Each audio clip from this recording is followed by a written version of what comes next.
Welcome to Hood Champion Boxing and Sports. In boxing, you find a way to win or you find a way to lose. Please make sure you like and subscribe. Give me a follow on Twitter and Instagram. Become a member to the channel. That's probably the most important thing. I leave that donation for that fried rice and chicken wings. Now, normally, before I do my videos, I'll do a whole lot of research, establish an outline, and talk. Well, I didn't do any research tonight. I don't think I need to. I've been following Canelo and Crawford in depth for a while. But what I want to talk about, it ain't about breaking nothing down and playing devil's advocate and stirring the pot.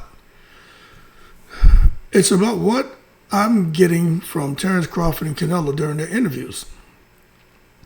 Now, the energy I'm getting is that expect a sequel, expect a rematch. And I'm being honest with you. And there's one main reason why I feel that way. But I'm going to wait to tell you what I heard and as a result of me formulating this opinion. But when it comes to Terence Crawford and Canelo, you can just sit there and see that Crawford, he's not ready to retire. There were a lot of conversations about Crawford and what he's going to do next and whether he's going to retire. And the reason those conversations surfaced is because Crawford, he's the one who threw that out there. Couple big fights, big names, big money, retire. He fought on a Riyadh season card already when he faced Majumov. I'm still not 100% sure how much money he made. Now remember, I can go out here to the internet and pull the numbers. I don't believe it. I'm just going to be honest with you. You go out to the internet right now, if you pull up how much Canelo's getting paid, how much Crawford's getting paid, it'll tell you Canelo's making $150 million. That sounds about right. It also tell you Crawford's making $3 million. Hey, yo, hold your horses. Let's not take it to the stupid. We all know Crawford's not making no damn $3 million. So that being said, when you see these numbers, especially to suggest that Crawford is making less than what he made to fight Earl Spence, I just don't believe that.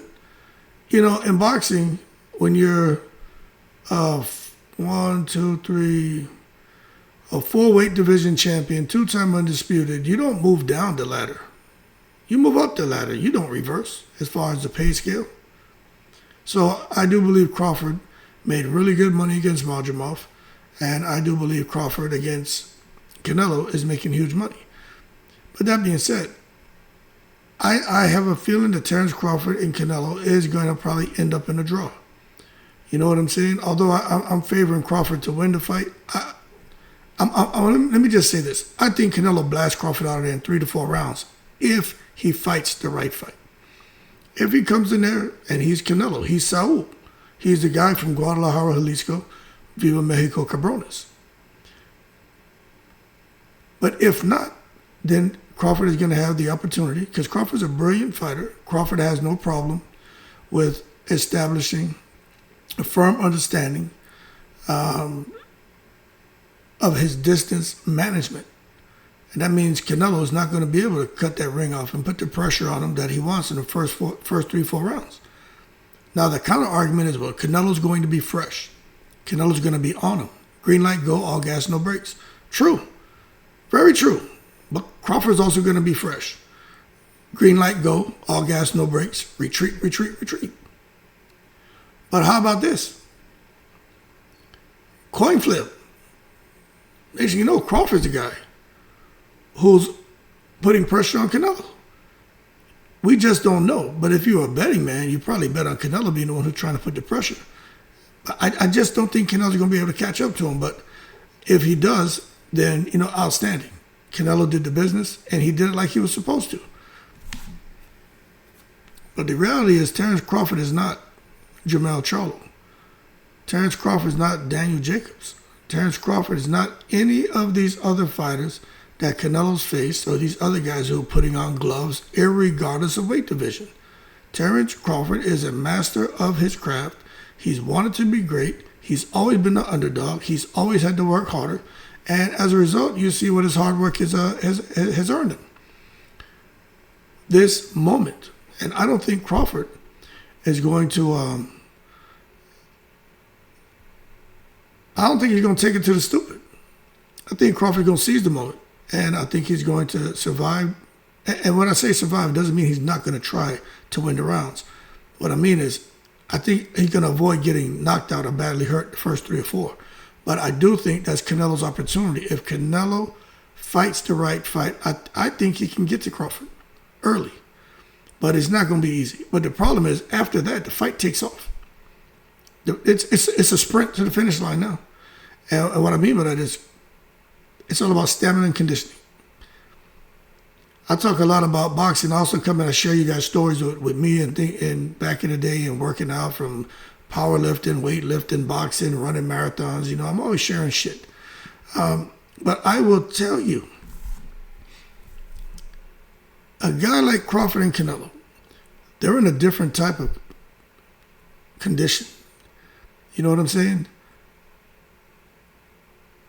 If I was able to run mountains, okay, when I was in Korea, I used to go and run these hills, these mountains, man, for like an hour and a half, hour and 45 minutes. And I'd be jogging up the hill. You guys know I run hills every morning here with my weighted vest on. But these hills I'm running here is not like that shit in Korea. That was painstaking. But what I'm saying is, I used to take my time, run up those hills, up those mountains.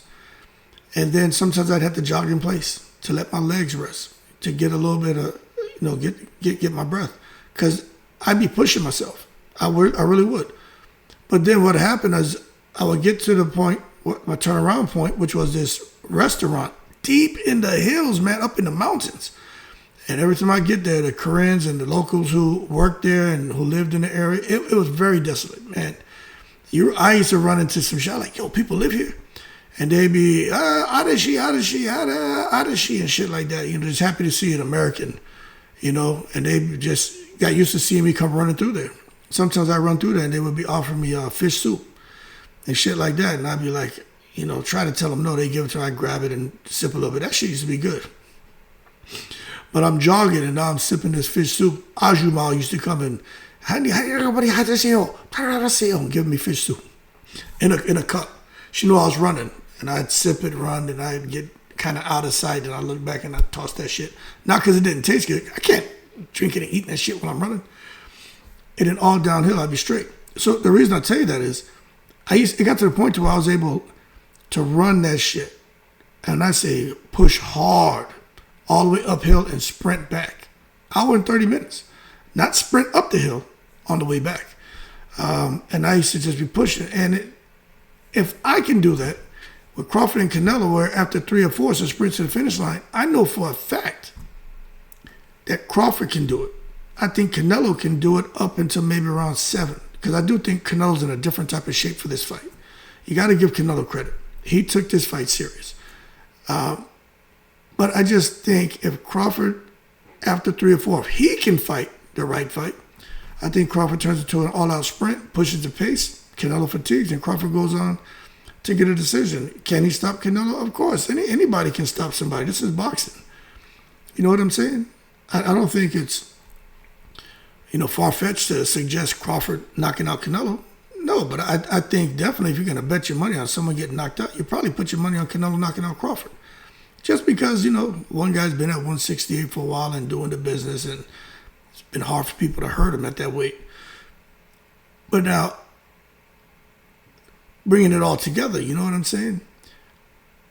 If it does turn into an all-out sprint and Crawford gets to the finish line and it goes to the judges' scorecards, how likely is it they're going to give Crawford the win? And that's why I think it could end up in a draw. Or if it goes to scorecard, maybe Canelo gets the win, but it may end up in a draw, okay?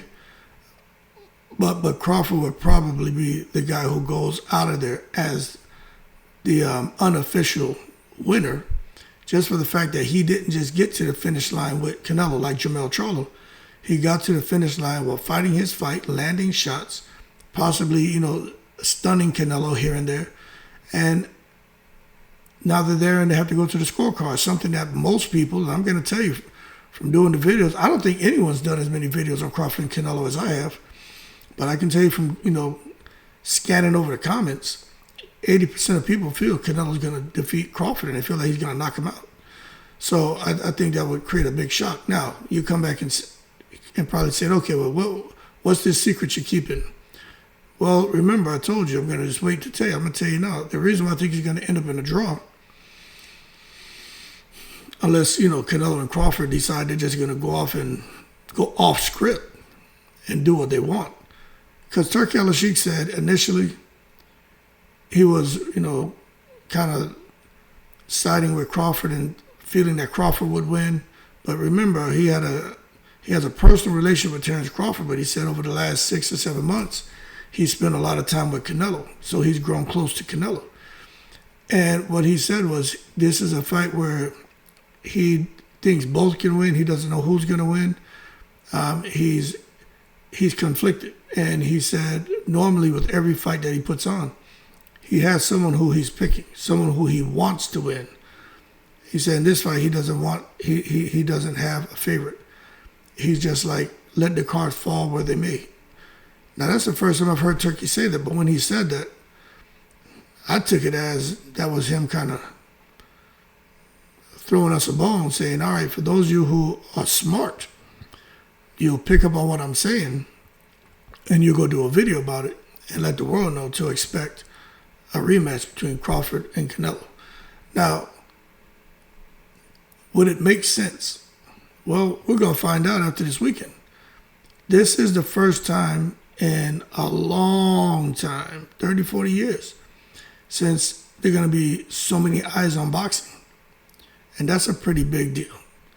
If the fight lives up to the hype, even if it ends in a draw, I think that's going to create a demand to see it again. But one thing for sure, Canelo's got to bring it. And Crawford has to hold his ground and fight. A mashup crash-up will be great for the fans, but I don't know just how well that works out for a guy like Crawford. But what I will tell you is I think Crawford is going to have I think Canelo, let me start with Canelo first. I think Canelo's going to have plenty of opportunities to hurt Terence Crawford and possibly knock him out cold, render him unconscious. The reason I say that is because I'm just listening to Bomac, listening to Crawford, and it really sounds like they really bought into the work they put in training camp, the size Crawford has put on, and I guess the damage he was inflicting on his sparring partners, the damage he's inflicting on the pads, on the mitts, on the heavy bag, I guess just the overall power, display of power that Crawford's shown, which is something that guys who have been with him his whole career, they're like, yo, we've never ever seen this, we've never witnessed this, we've never felt this kind of power from Crawford. And as a result, it sounds to me like they're okay with Crawford holding his ground and going into a mashup, crash-up, Arturo Gatti, Mickey Ward style of fight with Canelo Alvarez, the Prince of Guadalajara, Jalisco, Mexico. Now, when you hear that,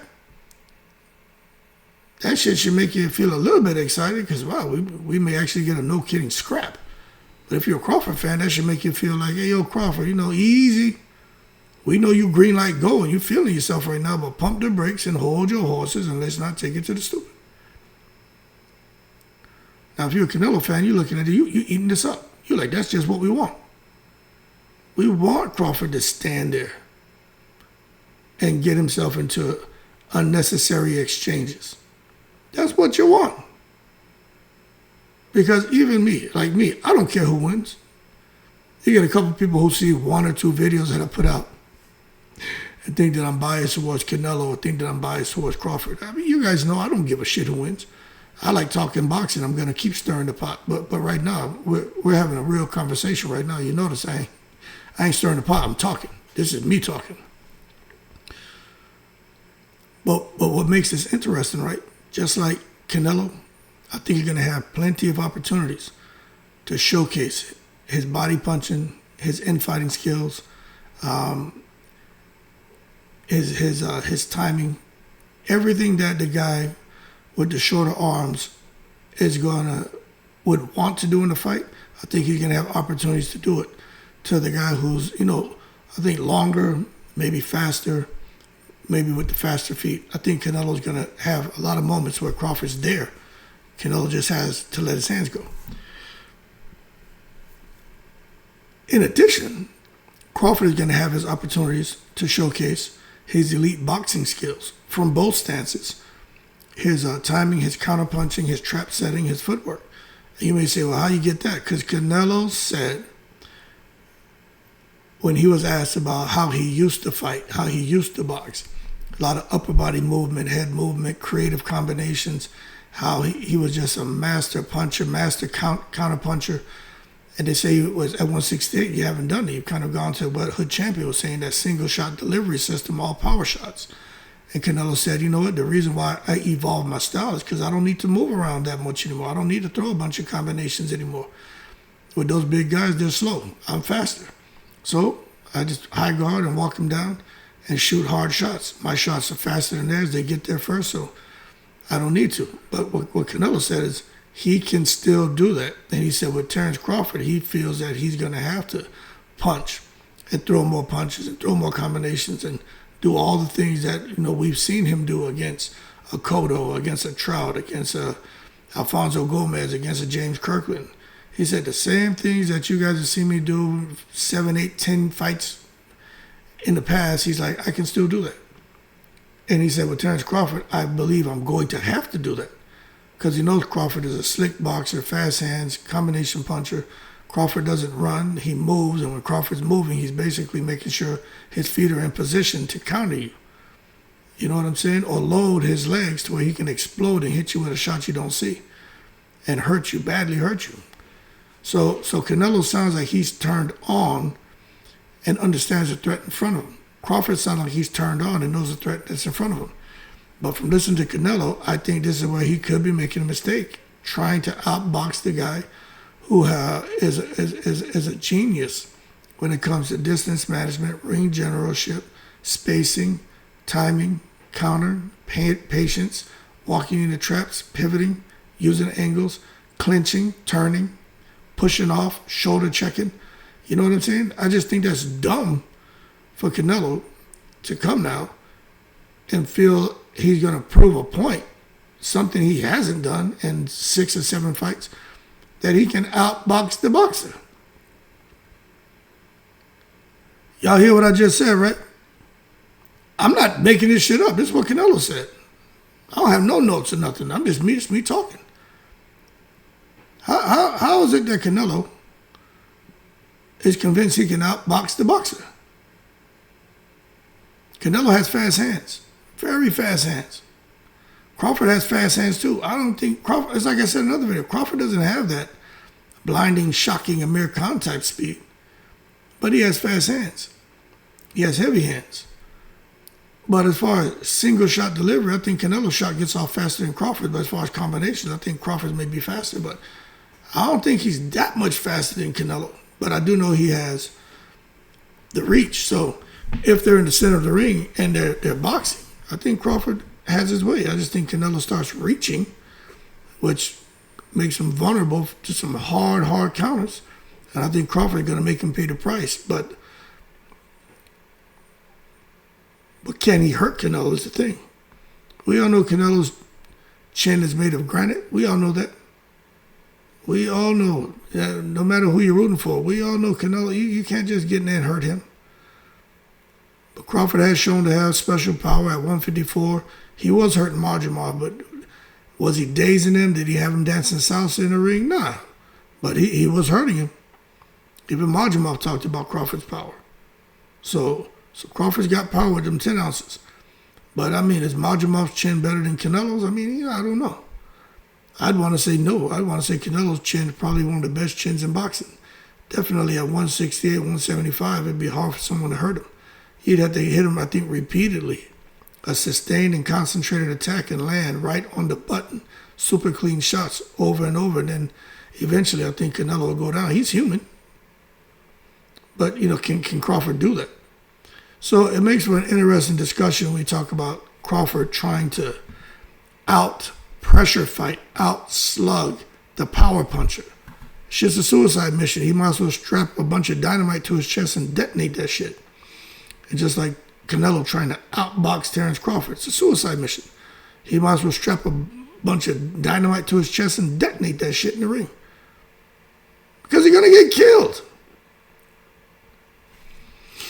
Anyway, will they do a sequel? Possibly. There's a whole lot of money that was spent on this fight, but the money is generating a whole lot. The money's attracted a lot of sponsors. You know what I'm saying?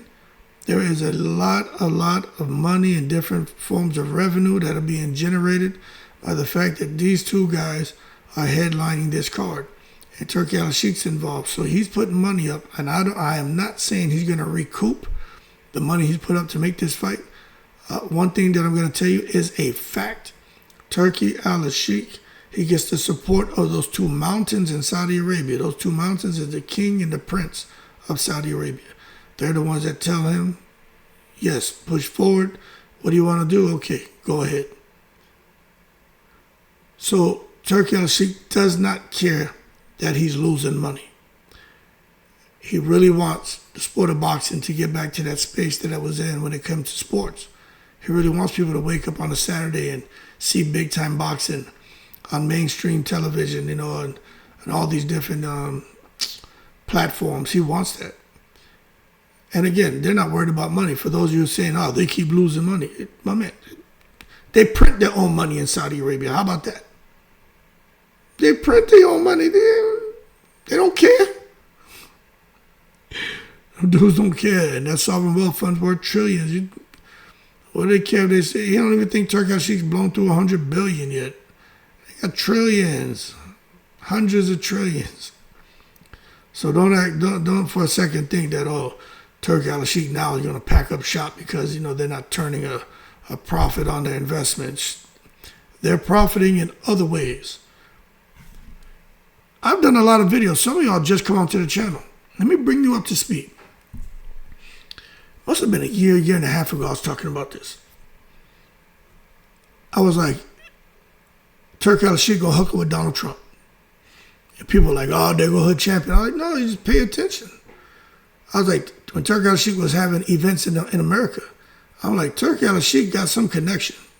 There got to be something with Saudi and the White House, Turkey and Trump. I was like, something going on. And I was like, the secret society's in full effect. People thought I was joking. I wasn't joking.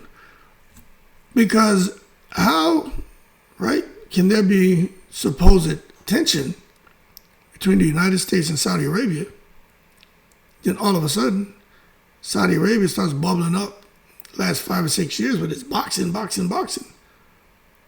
First, there was the Kinahan talks. He was heavily involved with boxing and Saudi boxing and using Saudi money to fund boxing events. Then he got pressure put on him. He disappeared out to Dubai or wherever in Africa, wherever he and his dad and his cohorts are hiding, right, seeking refuge. Then all of a sudden you had skills management promotions, right? And you got this guy, man, Abdullah, can't remember his name, but he was the manager for Badu Jack. And you see all of a sudden skills challenge promotion is this with boxing, and Jared Chisora is involved, and you got Eddie Hearn going to Saudi, and you got all these different people going to Saudi. I'm like, what the hell is this? Then it comes to America. I'm like, how they having events in America? And Turki Al-Sheikh is the one who surfaces. I'm like, what happened to skills challenge promotion? My understanding that was dissolved, a little change in leadership, and somehow Turki Al-Sheikh takes over the initiatives to use sport to help Saudi be viewed globally as a destination. But what I saw Dana White. I said, yo, he got Donald Trump coming to all these events, right? I'm like, so Dana White's got that connection with Trump. And then I saw there was somebody from Saudi at the event chilling with Trump, Dana White. It was a Saudi guy, Trump and Dana White. And I said, boom. I said, right there. That's the Saudi Connect. I was like, there's something will come down the pipeline. Then I'm sitting here chilling because I'm retired. I'm watching the news. Then Donald Trump is on there talking about the United States is going to establish a sovereign wealth fund. our Saudi partners, they've got it right. They've got all this money in their sovereign wealth fund, and we need to kind of look and see what some of these other countries are doing and benchmark some of those great things they're doing, and we're going to establish our own. And the words that jumped out to me was sovereign wealth fund, because I did a bunch of videos on that, and I'm like, yo, something going on here with Saudi Arabia. Then all of a sudden, Turki al-Sheikh and Dana White. Turki al-Sheikh is involved with the UFC, and Turki al-Sheikh got Dana White doing this, and Turki al-Sheikh is fighting in New York and fighting here, and got all these events going on all over in America now. I said, yo, my man had to get the green light. So for me, when I sit here and I look at how things are unfolding, and look at all that money that was given to America from Saudi, listen, what we're seeing is much bigger than just talking about Canelo's going to kick Crawford's ass, Viva Mexico. Crawford's going to kick Canelo's ass, Viva El Negro. All them little shit talk that we have on the channel and little innocent jokes, and we have fun with the conversation. You see, for those of you who are new to the channel, y'all haven't seen when I really peel this shit back and kick knowledge. Y'all just see me out here entertaining with this Canelo Crawford shit. Y'all haven't seen what. Y'all go back and look at the videos I did. You'll see I ain't joking in that shit. I'm putting real shit out there. So when I sit back and watch this, I understand what I'm seeing. I understand the big picture, and I understand how Riyadh seasoned Saudi boxing was able to get to this point.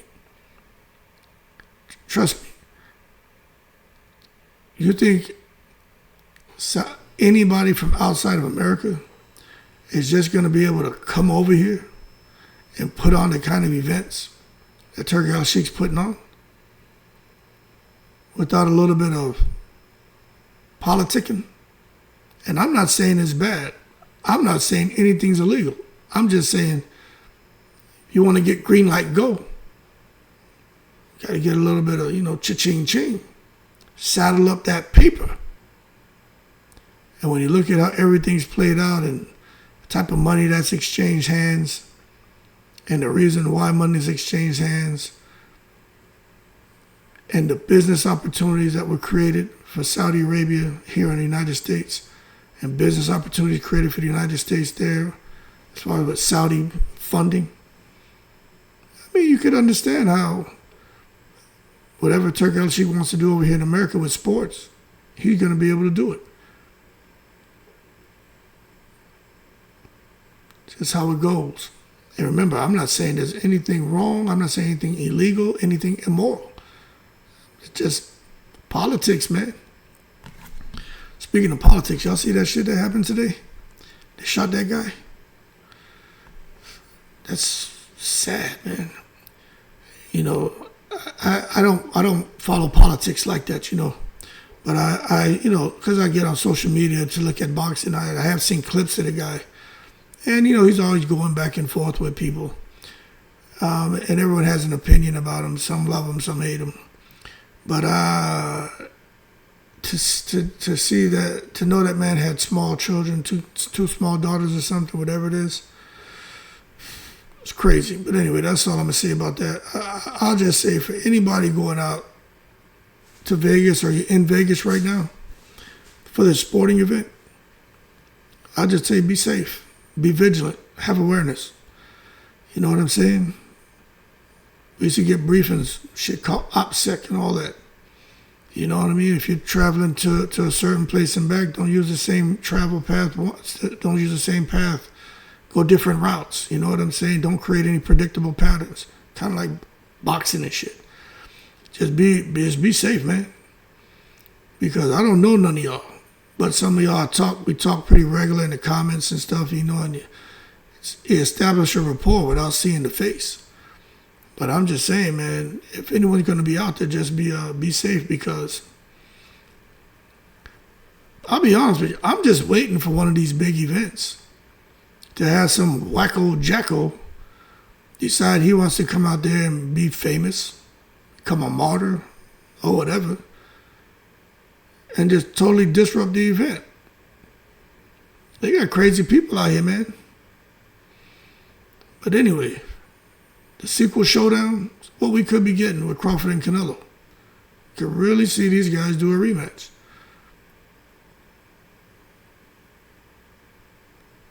If Canelo wins, it's business as usual. You know what I'm saying? Continue being the face of boxing, the big dog, the moneymaker. But if for some reason he loses, Crawford takes that over. And you better believe it's going to be a rematch. But if it ends in a draw and it's a competitive battle, I can see that being a rematch too. But I don't know. We'll see how it goes. But I wouldn't be surprised if there's a draw. Just going off of Turk Al-Sheikh seeming like he's just going to remove himself from the equation, not give an opinion, just kind of let the fight happen. Who knows? Maybe he really doesn't care. Whoever wins, wins. Maybe he wants to draw. Who knows? That's just me having a conversation.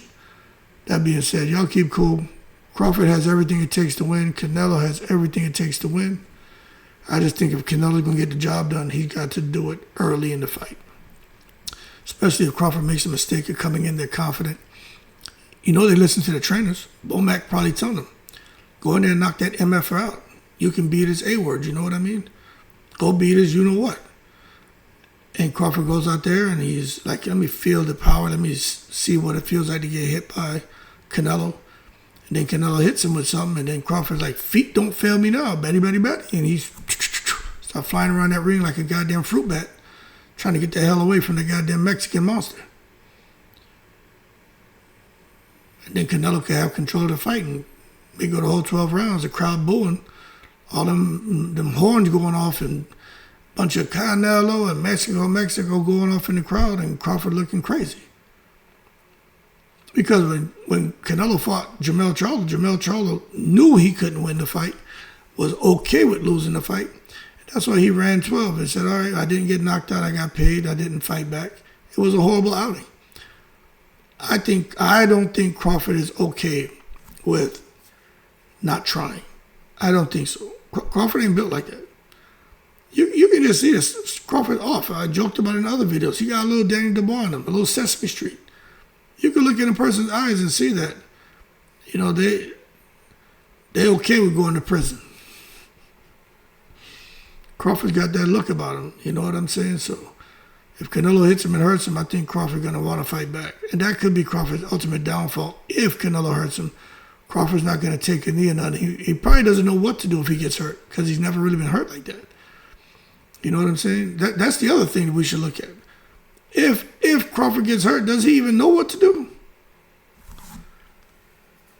Is he going to recognize, holy shit, I got buzzed, let me just take a knee, instead of trying to fight hurt and get knocked out? With Canelo, you know, what happens if he gets clipped? You know Canelo ain't taking no knee on Mexican Independence Day in front of that crowd. 65,000 at Allegiant Stadium. If Crawford hits Canelo with something and buzzes him, Canelo is not taking no damn knee. Too much pride. Too much balls. He ain't taking no knee. Probably high guard up, shell up, try to weather the storm. Fight back. Anyway, Crawford versus Canelo. I can't wait. Yo, may the best man win. I got some more pot stirring videos coming to you, but this one here was just all me talking. I ain't playing for it. It's just me talking off the top of my head. Talking with emotion. But the number one thing is y'all please keep safe. For real, man. Seeing that shit that happened today, that shit mess with my energy, man. I don't like that shit. When I see stuff like that, messing with my energy. That's why I try to stay off social media. Unless I'm doing these videos. It's just see too much craziness. Too much. Keep cool, I'm in the breeze.